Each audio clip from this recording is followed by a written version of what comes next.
When a Goodyear woman's water bill jumped to more than $3,000, she contacted On Your Side for help.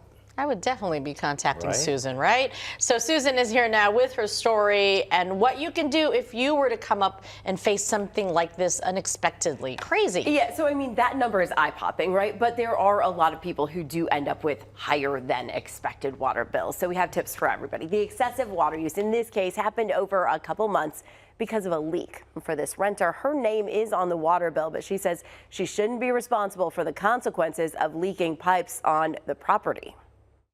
The contractor came out and repaired this area. The irrigation system at Courtney Russell's rental sprung a leak. It was clear there was a big problem. It was a big problem. She was tipped off to the issue and the city of Goodyear contacted her about a big spike in water use.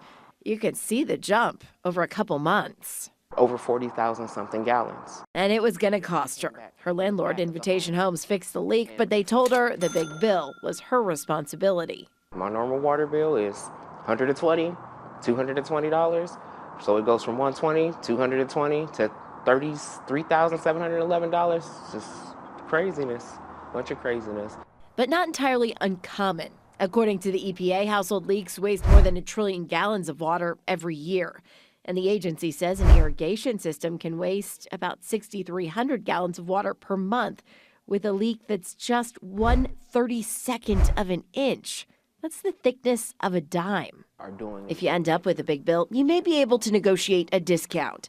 Many municipalities and water companies offer leak adjustment credits.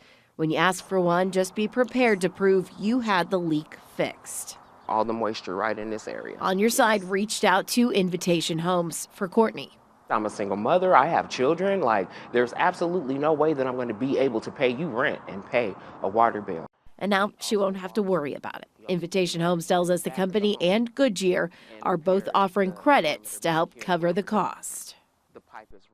And Courtney says those credits add up to more than $2,000. She says it's still not enough, but she is grateful for the help. If you do apply for a leak adjustment credit, it is important to know, guys, that the company is going to probably limit the claims to one a year. So this isn't like you have one terrible leak over here, you get a leak adjustment credit, oh, and then next month something else leaks. These are limited, but it's kind of a courtesy to encourage people getting these fixed. And like I said, you might have to be prepared to prove the leak was fixed in a timely manner. That is so interesting because as a renter, you don't know what the water pipes are like under the ground. Yeah. For sure, yeah. And it's like this little bit of a gray area. Her name's on the water bill. She doesn't own the property. Right. That's why it was fixed really quickly and why I think those credits were probably a good solution in this case. Yeah. Okay. But she still owes money because you said they covered over 2,000 and it was like 3? It was about, yeah, there's an overage. It does include, keep in mind, let's get into some math. There are regular water usage charges that are part of that bill. So it covers a decent amount. A lot of municipalities will say we'll cover, half or 25% in those credit reductions. So it's never going to be just wiping away. Right, yeah, she's still going to come out of pocket. For sure. All right, thank you, Susan. Thank you. We're glad she contacted you. And also in an unrelated case, Invitation Homes is set to pay $48 million